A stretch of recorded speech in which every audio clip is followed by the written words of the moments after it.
Daye ev bütçe dve bütçede Kürt tünene, dve bütçede nasnama Kürdi tüneye, dve bütçede zimane Kürdi tüneye, dve bütçede çanda Kürdi tüneye. Parlamenteri Partiya Demokratika gelan HDP'yi Amede İmam Taşçıer, Ruja Seyşembeyle Encümena Giştiya Parlamentoya Türkiye, bu Kürdi dest ve axaftina xoya li ser bütçeya sala 2023 a Türkiye kir.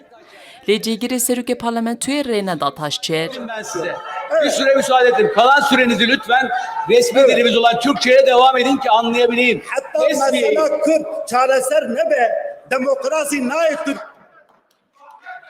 Axaftina wî qut kir û jê xwestkû di çarçoveya madeya 66 a peyrewa navxweya parlamentoyê de bi Tirkî biaxive.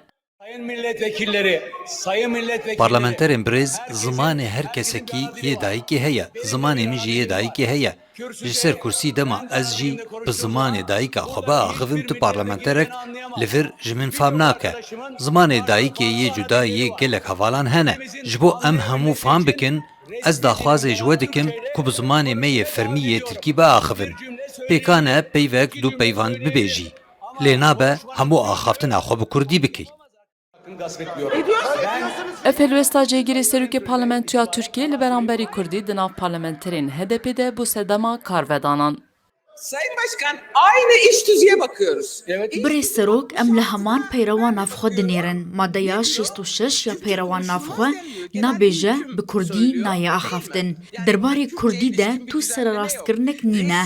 Hûn bi pêdegirî dibêjin zimanê fermî. Em zimanê fermî ret nakin. Em hemû Tirkî dizanin. Ji xwe nemumkin e li dibistanê ji birî Tirkî zimanekî din bêxwendin. û bi vê helwesta xwe bêtehemûliya xwe ya li hember Kurdî nîşan da. Ev nîqaşên li ser axaftina Kurdî li parlamentoya Türkiye di demekê dene ku li Bakurê Kurdistanê û Tirkiye zêdeyî 20 milyon Kurd hene. Lê hêjî zimanê wan wek zimanê fermî ji aliyê Tirkiye ve nehatiye qebûlkirin û ji mafê perwerdeya bi zimanê dayîkê bêbeşin.